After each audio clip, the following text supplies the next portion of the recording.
What if the very thing slowing down your manifestation is the way you've been believing? So many people think they have faith, they visualize, they affirm, they let go, but deep down, there's a pause button, an inner voice saying, maybe one day. That kind of faith feels comforting, but it's still built on waiting. And waiting, no matter how dressed up in spiritual words, still carries the vibration of lack. Neville Goddard taught something radically different. He didn't tell you to hope. He told you to be, right now, to feel the wish fulfilled, not imagine it like a movie, but live it like a memory. Because when you root your faith in being, not waiting, reality no longer has a choice. It must bend. That's the secret behind effortless shifts that leave people wondering, how did that happen so fast? This video isn't just another pep talk, it's a complete rewire of how you understand faith, time, and creation.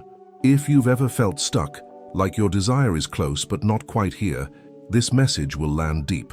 Because once you see the difference between hoping and being, you'll never look at manifestation the same way again.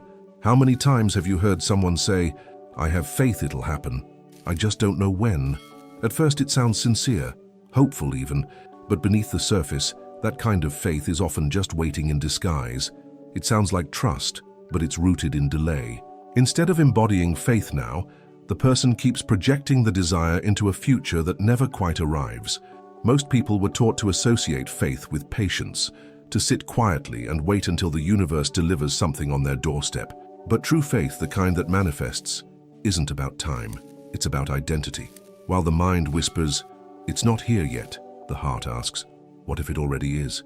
That split is subtle, but powerful, and it's what keeps so many people stuck. There's a fine line between trusting and postponing. When your faith is anchored in someday, you're still bound by doubt.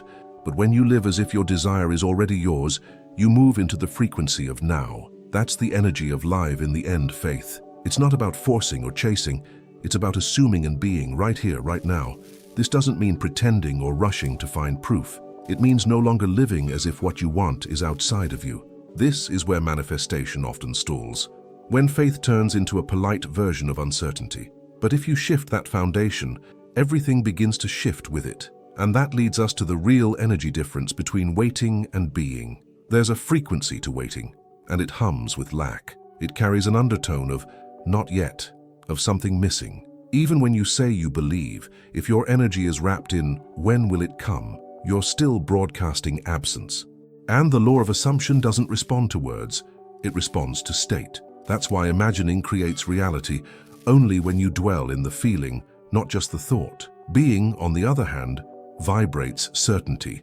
It's a quiet, powerful confidence that doesn't need validation. You're not hoping anymore, you're living. And this shift may be invisible on the outside, but internally, everything changes. Suddenly your posture, your tone, your decisions, they all start matching the end result. It's not about convincing anyone. It's about aligning fully with what already is within. Think of it like this. Waiting is like standing at a bus stop, constantly checking the time, growing restless. Being is like sitting calmly at your destination, knowing the ride is already behind you. One drains you with anxiety and projection. The other fills you with peace and embodiment. When you live in the end, your energy becomes magnetic because there's no resistance left to push your desire away. Most people don't notice when they're slipping back into the energy of waiting. It's sneaky. It hides behind effort, behind routines, even behind affirmations. But your emotional tone always tells the truth. If it feels heavy, urgent, or desperate, it's waiting. If it feels peaceful, whole, even playful, it's being. And Neville Goddard understood this shift better than most. Neville Goddard didn't just teach about belief, he taught about feeling. He said it plainly. Feeling is the secret. Not thinking, not repeating, not wishing. Feeling. Why? Because feeling isn't about ideas, it's about embodiment. When you feel something as real, your subconscious treats it as truth, and it begins shaping your outer world to match that inner state. Many people confuse faith with hope, but hope waits. Faith is. Hope says, I'll feel it when it comes. Faith says, I feel it because it's already mine. That emotional conviction is what separates endless waiting from rapid shifts. It's not about convincing yourself with logic. It's about living from a new emotional baseline that no longer needs proof. Let's be honest, this isn't always easy. especially if life looks nothing like what you want. But that's the paradox. The moment you stop using reality as your mirror and start using your imagination as your source, the game changes. That's the core of imagination creates reality. Not someday, now. Not when the money arrives, but as if it already did. Not when love appears, but as if it never left. And it's in these small moments, when you breathe deeply into the scene you've chosen, when you sit in the silence and feel it real, that faith becomes more than a concept. It becomes a living force. You stop searching, you stop bargaining, you simply rest in the knowing. And that stillness, that's when you start to see why waiting is actually the biggest block of all. Waiting might feel harmless, like a calm trust in divine timing. But under the surface, it fractures your focus. When you're waiting, part of you is imagining the desire, while another part is quietly scanning reality to see if it's arrived yet. That split weakens the power of your assumption, because your attention isn't on being, it's on lack, delay, and distance. Every time you think, I wonder when it'll happen, your state shifts. You may not notice it, but energetically, you just stepped out of the end and back into the search. You left the wish fulfilled and entered the realm of hoping again. And the law of assumption doesn't operate on effort, it operates on identity. If your identity says, I'm still waiting, then that's what the universe reflects. This is why so many people affirm daily, visualize regularly, and still feel stuck. It's not about what they're doing, it's about where they're doing it from. From the waiting room? Or from the fulfilled state? From anxiety masked as positivity? Or from a deep calm that says, I already am? Waiting might look like faith on the outside, but on the inside, it's a subtle betrayal of the outcome. And you'll know it's happening by how you feel. Restlessness, compulsion to check results, emotional dips when nothing seems to change. These are clues. Clues that your inner scene has gone blurry, and it's time to return to it. Because when you live in the end faith, you stop asking when, and instead you start moving like someone who already has. There's a moment, quiet but powerful, when someone stops hoping and starts being. It's not loud, it doesn't require anyone's approval, but it changes everything. It's the shift from I want this to happen to this is who I am now. And once that switch flips, you no longer chase the desire, you carry it, you breathe it, you are it. This isn't about pretending, it's about choosing. Choosing to align with the version of you who no longer waits for proof. That version already made peace with the outcome, already lives from the feeling of the wish fulfilled. That's what Neville meant by live in the end. It's not a performance, it's a posture, an inner anchoring that no longer negotiates with time. Think of it like this.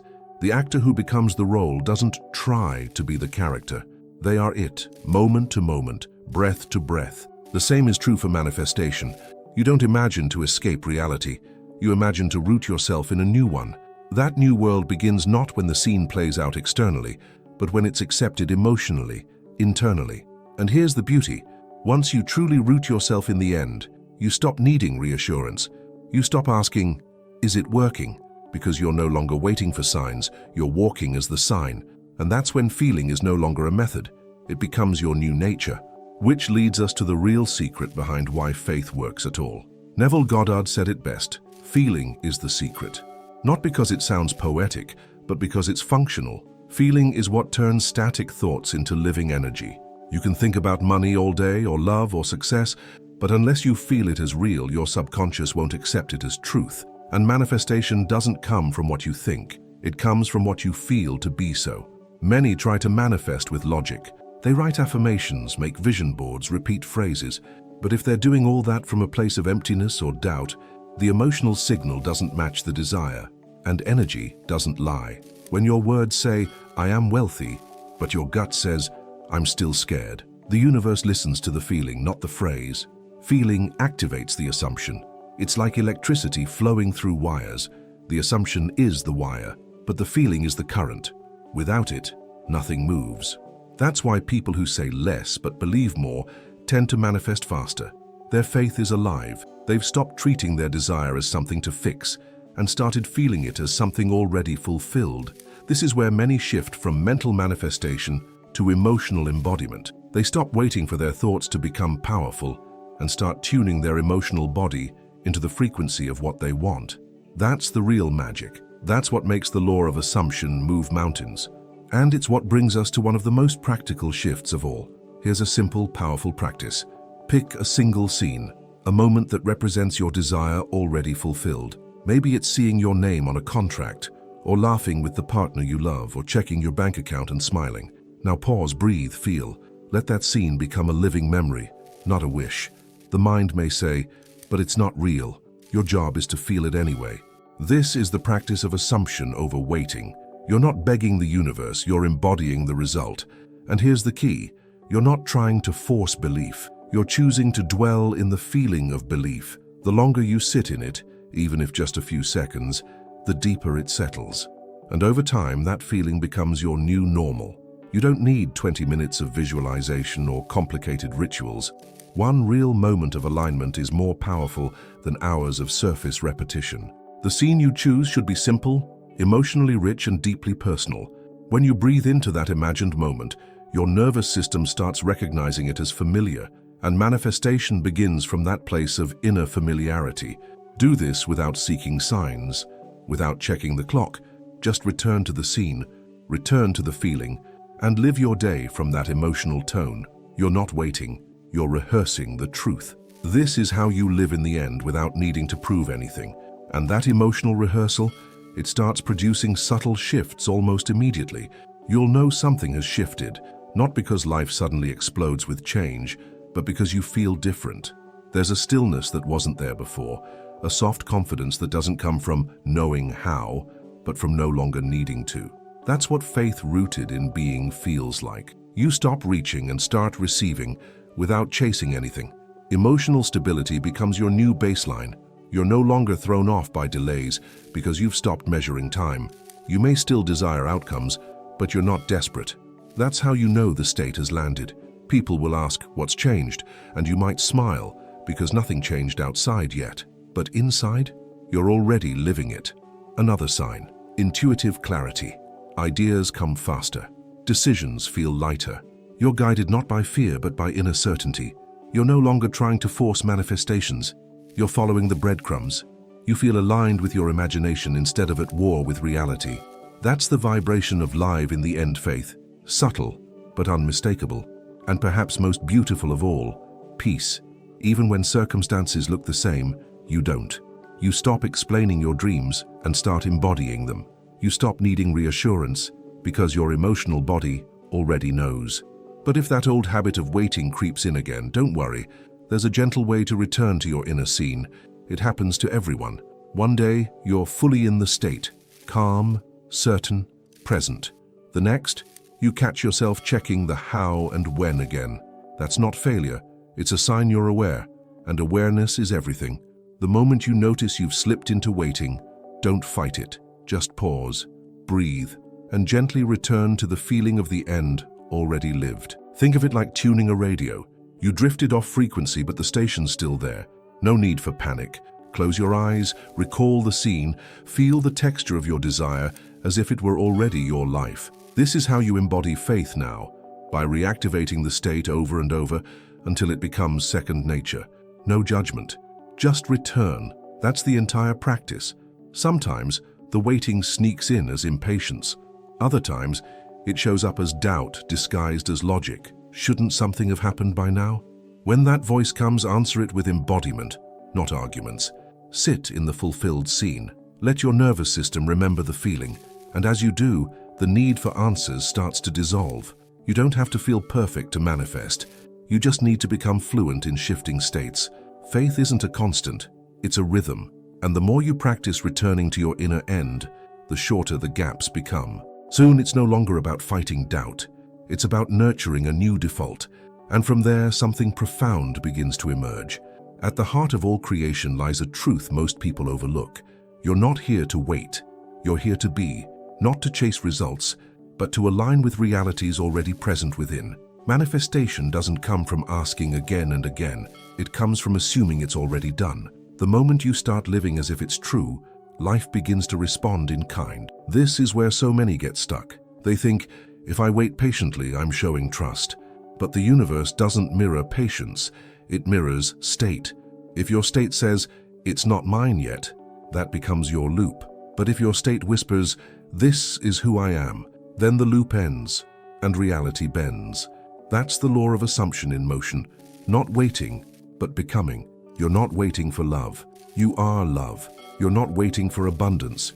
You embody abundance. And the moment you stop using desire to measure distance and start using it to anchor presence, your world begins to shift. No loud changes, no dramatic signs, just a quiet unfolding that confirms the outer is catching up to your inner. So the invitation isn't to hope harder or wait smarter. It's to become now who you've been waiting to become. That's the real work. That's the real power. And once you're rooted in being, you'll look back and realize you never had to wait at all. Which brings us full circle and opens the door to a powerful new way of seeing your faith. So now you know, the shift from waiting to being isn't just a mindset tweak. It's the doorway to actual manifestation. The question is, will you keep asking when, or will you dare to be the one who already has? Every desire is waiting for one thing, your decision to embody it, not with force, with feeling, with presence. Take a moment and really reflect. Where in your life have you been waiting, disguised as believing? What would change if you stopped rehearsing your desire like a future plan and started living it like a present truth? These are the kinds of questions that unlock real transformation. And if this message stirred something in you, don't let it fade. Stay close, subscribe to the channel, turn on the notifications, and keep learning how to shift from lack into embodiment, from seeking into being. This journey is just beginning, and the next video might be the one that clicks it all into place.